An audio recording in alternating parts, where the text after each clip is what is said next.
Hello and welcome to the In the Money Players podcast. Big weekend of racing. Florida Derby, a couple of 100-point Kentucky Derby races happening this weekend. More in the coming weeks. The rubber is starting to meet the road, and we're seeing it with all the interest in our podcasts and also over on our YouTube channel. If you're here with us on the YouTube side of things, make sure you subscribe. It amazes me how much of our traffic comes from non-subscribers. Easiest thing you can do to help us is click that button. Why don't you hit a like on the video as well? If you're listening on the podcast side, make sure you're subscribed there as well. Apple, Spotify, wherever you get your shows. Been interesting to see the evolution over time. Different people listening to us in different places.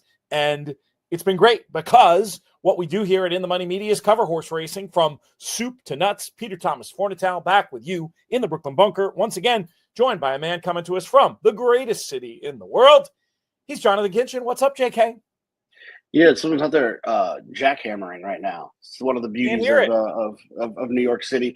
But yeah, it's a fun weekend. The Sweet 16 Elite 8 right across the way at Newark. We were over in Newark last night for the win over Arizona, and we hope to be there Saturday night for the win over Alabama. I said it on one of these shows, whether it's the Gulfstream or the Santa Anita show, that Duke basketball is serious. One of the best teams I've ever seen in any sport. The togetherness they play with, so it's been fun to watch. You've gone from being a hero in Kentucky for all the fine work you do covering horse racing to an absolute villain for all these Duke takes. Are you still getting constantly harassed, or is this just stuff that Kentucky people are grumbling to me about? Are they saying it to your face at least? No, the irony of it all is our friend Matt Jones from KSR is a huge Kentucky guy, and obviously the kind of the creator of that awesome I don't want to even call it a podcast, almost like a network of brand. Yeah, KSR is a whole brand. He went to Duke for law school, so you can't give me a hard time.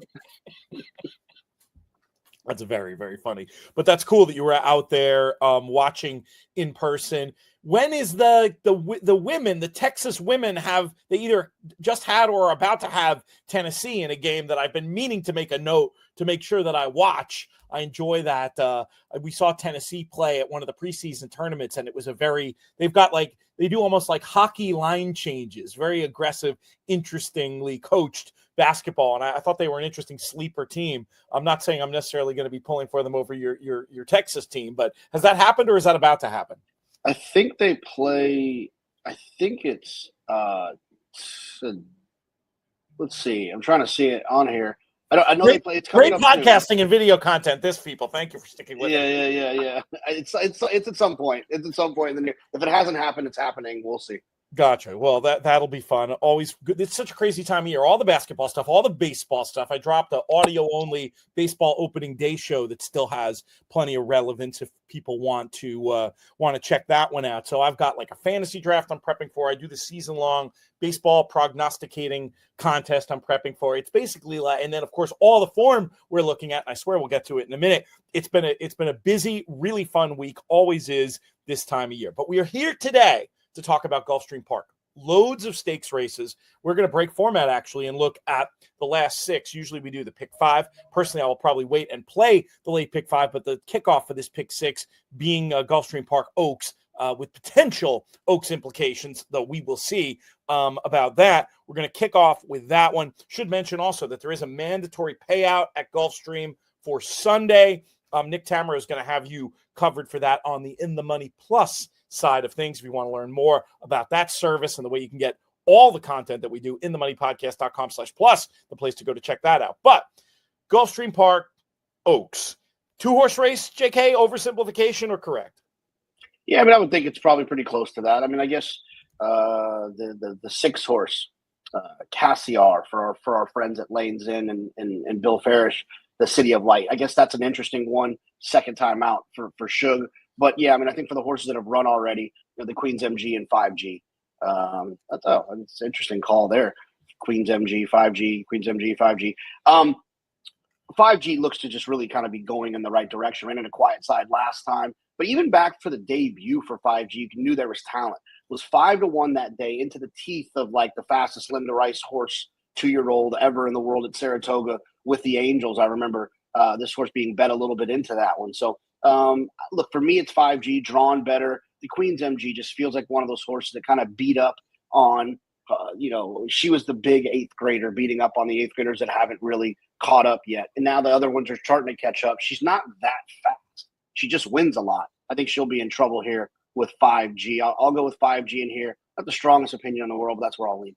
I have little to add. I was going to probably think it might be this race, maybe a touch too much too soon for Cassiar, and go with the other two. Strong preference for 5G. Just has this progressive profile. I think is going to be able to get a great trip. I love the fact of how much 5G's improved on the dirt, and I think is going to keep on improving. And Queen's MG, I respect. Got that big win last time. I really liked her that day. But to your point, despite being 4 for 8 and being obviously very good and a winning kind, just hasn't run that fast. I probably will do a backup line with the 3, mainly the 4 for me, as we pivot to the second race in the sequence, the kickoff of the late pick 5, 3-year-old fillies taking part in the Santel Island, going 7.5. I'll kick this one off with Love Cervere, who I thought ran really well last time, managing to run a new top figure despite having that notable trouble heading into the first turn. I think there's a lot of room for this one to get better in just the third lifetime start. We'll have to see who ends up in the irons with the frustrating news of Tyler Gaffalione getting sidelined this week. But whomever it is, I think the number 3, Love Cervere, makes a ton of sense. I will also keep number 10, Classic Q, on side. Looked like one that might be able to benefit from the hold-up kind of tactics that Joel Rosario is so good at. There is other speed signed on to the inside.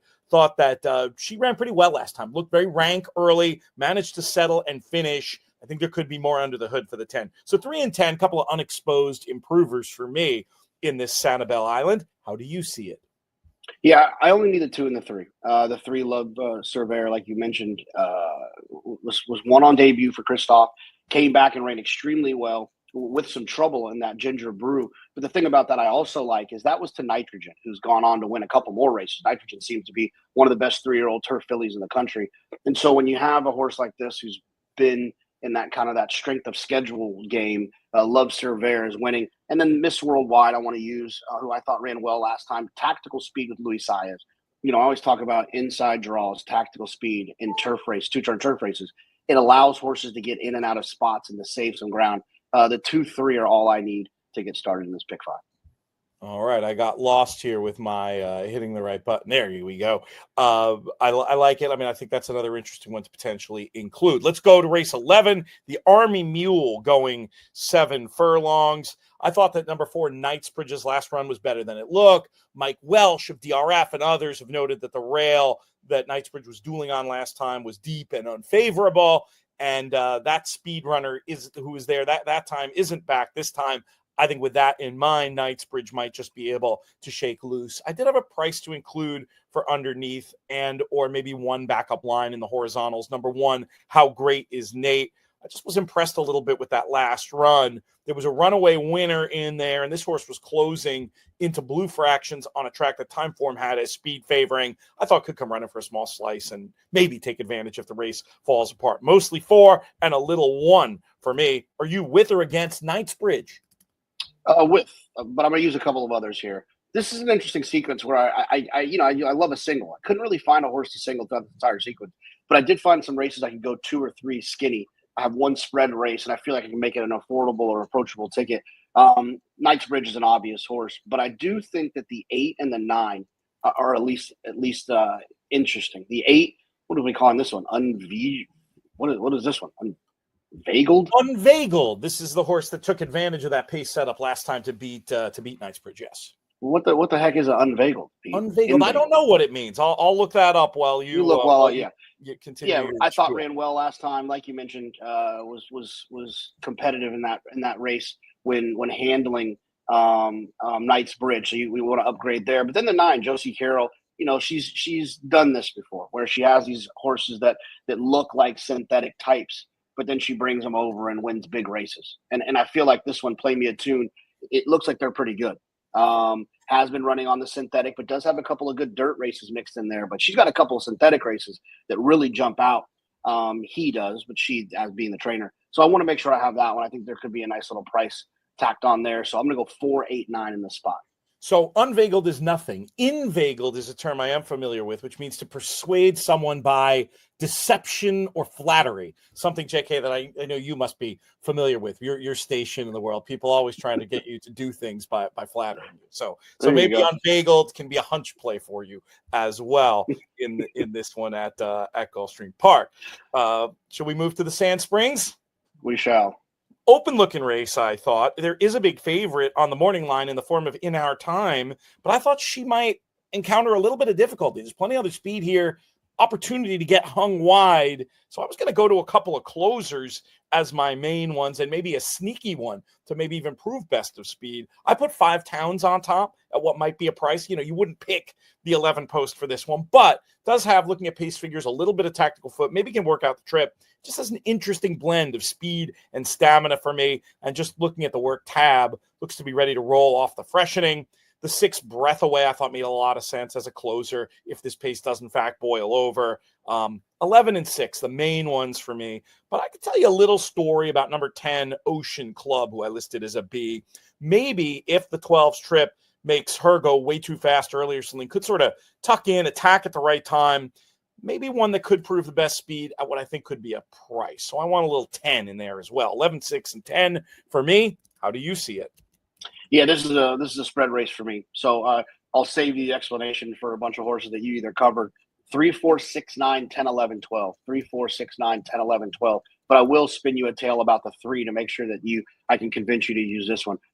Vina Arana, who North American debut was in Saratoga. This is a day where this horse shows up for Jack Sisterson, gets bet. Everyone in the world knows, including Jack, who told me the horse can absolutely run. The horse runs first time, wins. It wins impressively. Then does nothing wrong, doesn't even run again. Has a long break, shows up back here off of a break for Jack Sisterson, and is just completely ignored on the board at 15-1 on the morning line. He's been working at Palm Meadows on the turf. You look pretty consistently since February 7th, 14th, 21st, March 7th, March 14th, March 21st, shows up here. I think this horse is going to be ready to run. I like the inside draw. You get Joel Rosario. The horse will be finishing. I don't think you're going to get the 15-1, but this will be my top choice in here in a race in which I'm just going to spread all over the place.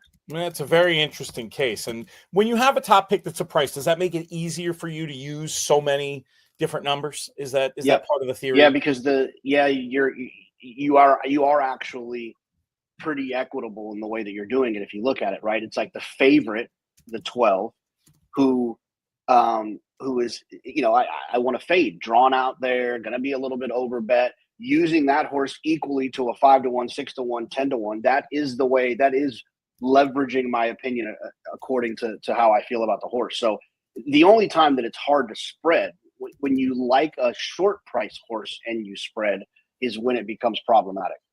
What I'm going to do is put that one in, and I'm doing a write-up, actually. Basically, the notes. So we always send out notes for pretty much every show we do. If you're in the Money Plus, you'll get a grid with picks. This time, I'm doing a free thing, just as a little extra stuff for our clients there at Gulfstream Park. This is our big closing weekend for them. So I'm going to send out a write-up. And I actually wrote, while you were doing your spiel, my line for Vina Arana is one JK talked me into, if you listen to the excellent case he made on the show. So that'll be posted over on inthemoneypodcast.com, where you can get loads of other free analysis based on what work that the team does, covering not just our main tracks, but all over the shop. So lots of great content on there. People like Eric Solomon, Eric DeCoster, Dean Kepler, Nick Tamaro. Definitely check it out. I feel like the traffic numbers are good, but I still sometimes talk to our listeners who don't realize how much good stuff there is for free being given away over at inthemoneypodcast.com. Let's move to the Appleton, race number 13, more listed stakes action, going a mile on the turf. This was one for me where there was a horse that stood out, and then I wanted to get very spready, and I'm extremely open to including horses that you might want to throw in here. So I'm going to make you go first. First and foremost, is this a spread race, or are you comfortable trying to get skinny? I'm 2x2 the rest of the way here. That was my spread race. I'm going to use the 9-10. The 9-11. 9-11. Major Dude. I wouldn't talk anyone off of a single of Major Dude. I think this horse could be extremely tough. He's very consistent, runs the same numbers that are significantly better than most of these horses in here. But I also thought the 11 Ice Chocolat, who ran extremely well last time in the poker, was one that you wanted to probably consider. Now, think in a perfect world and not really easy to disseminate via podcast, I would probably want to press up the 9 a little bit more, whether you're coming back and just hitting that ticket again with that single. But I don't want to have the 11 as a B horse. It's that kind of that no man's land we talk about sometimes. So I have to keep that horse as an A, and the only way to try to get a little bit more equitable is to take a new ticket, just singling the 9 and just hit that a couple more times. And that's what I would probably have to do in this spot, because I think Major Dude does stand out, but I can't move the 11 all the way back to a B. I hear you. I was thinking Major Dude as my lone A and a bunch of backups, Ice Chocolat being one of the ones. I mean, yeah, the horse I think makes a ton of sense, does have an edge on these. I just wasn't sure in a race, the way this race is going to shake out. I wanted to leave some room for chaos. But at the end of the day, this is the fastest horse. This is a grade 2 type lining up against listed winners and probably should work out a trip. If not, I mean, Abrumar made sense on figures and form. Ice Chocolat, you made the case, obvious on figures and form. The one that might be a little more clever that I want on some backup tickets as well is the 7 Seminole Chief, improved for turf. Another one just with one of these progressive profiles. Horses, they start to get better. They can just keep getting better. I thought there was a world in which Seminole Chief could prove the best of speed and hang on. So I will have 6, 7, actually in this order, 7, 6, and 11 as backups. And it is tempting sometimes when you have one of these value Bs to play them almost like an A. It's all going to come down to when I sit down and start grinding on ticket structure after we get the scratches. But I certainly like your idea of, even if you have 2 A's, run a little bit more money through the one that's going to be the shorter price or you like more, so you don't end up hitting the race and being disappointed because you're actually losing equity while you move forward. Conversation for a different podcast when we have more time, but I think the basics of that are pretty clear. Let's get to the race that gives the day its name. Grade 1, Florida Derby, return to the races of Sovereignty, who I'm a card-carrying member of the fan club, and I do think has an excellent chance in this spot. Definitely my top pick. I did a whole write-up for this over at theraces.com. We'll link to it in our newsletter. We'll link to it in the written piece that I write for inthemoneypodcast.com. But I'm really curious to get your thoughts, JK. How impressed were you last time with Sovereignty, and who's going to win this race? Well, I mean, I think you have to be impressed with the way that he came back. He hadn't run since October 27th, and he comes back in the Fountain of Youth for a trainer who is one of those that points to a spot. And obviously the spot was not the Fountain of Youth. And to have him run as well as he did in the Fountain of Youth, you have to expect he's going to take another step forward. You got to expect the way that he's run, his pedigree, he's going to appreciate more distance. So everything is in his corner. I mean, I would be shocked if he didn't run well and if he wasn't the most likely winner. I do want to say it's a little unfortunate. One of the things about this game that I think make the highs so good from all angles and is what also makes the lows so bad is that it's once in a lifetime opportunities. And I feel bad for Junior Alvarado, who was injured.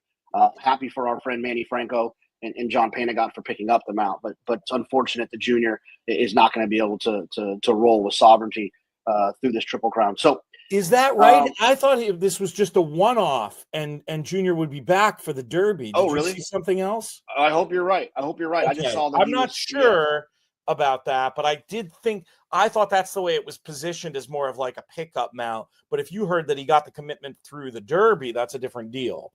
So we'll do a little quick research on that while we talk this through. While you look that up, I wasn't planning on doing this, and I don't even know if you've capped the Arkansas Derby, but we could do a little quick bonus coverage, and we will come back for official picks in this race too. I won't forget that. But yeah, Arkansas Derby is really interesting because it's looking at the early betting. Cornucopia is going to be odds on in that spot. I was sort of hoping he'd be odds against, and at odds against, I was willing to potentially just go ahead and pick him and go on with life. If he's really going to be 3 to 5 in there, it is a big ask. I mean, the Baffert numbers with these types are really surprisingly good. He is like amazingly like 50% with maiden winners going right into grade ones. So you don't have to worry about that. Obviously, it's a big ask going from 6 to 9 for cornucopian. And then there's a question of, where else you're going to go. I thought that Marshall Graham and I independently had the idea of just trying to play this as a 2-speed number, 9-5, 5-9 in exactas, figuring that there's not going to be a big battle for the lead between those two. And Marshall ended up picking Coal Battle in the race. Personally, I don't know. I thought that ride was so good. Everything worked out so well for Coal Battle. I just wasn't sure if I wanted him going forward this time. It's an interesting handicapping puzzle where ultimately in my write-up, I was pretty boring and just put forth that 9-5, 5-9 idea. But let's get back to the Florida race, and then we'll finish up here in Arkansas. Did you find anything about, is this a one race thing, or is it sort of the articles that I just kind of glanced through weren't descriptive. Said sustained a shoulder injury, but so yeah, I mean, I hopefully he does come back, but obviously he's going to miss this opportunity in the Florida Derby. So I look, you got to have sovereignty, but I think that you can't ignore a horse like Disruptor, who had that buzz as being the fastest horse in the world and on Pegasus Day and didn't live up to it. Then he comes back and does live up to it. This is a very aggressive situation, right? Go to the mile and an eighth here. But like I've said, one of the things I think that can always overcome distance, can always overcome, when it comes to seasoning, experience, is talent. And you just talked about it. You touched on it with Cornucopian. I just feel like Disruptor might be pretty special. I just don't know there's going to be much value, which is why I think the pick 5 is a great opportunity to get involved in this race, is to be alive to those two horses would make me feel nice and warm and fuzzy. I'll pick Sovereignty as my top choice. I'm not going to – I think the prices aren't going to be far enough apart to make Disruptor any value against a horse like that, but I do want to have Disruptor as an A-type. 10-4 for JK in the Florida Derby. What about Arkansas? What about Cornucopian? Will the Silver Wig be making an appearance? I haven't fully dove in, and because I'm going to be on TV that day, I probably shouldn't throw out a pick in case I change my mind. But I will say this: I am going to do everything in my power to be against Cornucopian, and it's not because I am not a card-carrying member of the Bob Baffert Silver Wig fan club. It's just that he's going when Baffert brings a horse to Oakland, they freak out. They just act like he brought American Pharaoh and Secretariat every time that it happens. And he's just going to be he's just going to be overbet. And I know he ran well going 6 furlongs, but he doesn't have to run well in here against this group. There's some nice horses, man. Coal Battle's nice. Sandman's nice. Speed King's not bad. Publishers it looks like he's going in the right direction. I'm going to try to beat him. I just don't know who with. All right. If you're watching on YouTube, click on one of our other videos. The fire hose of content is going to be turned on basically daily to the Derby from next week is going to be our mantra around here. I'm not sure if that's literally true, but it will be close to it. And we want to make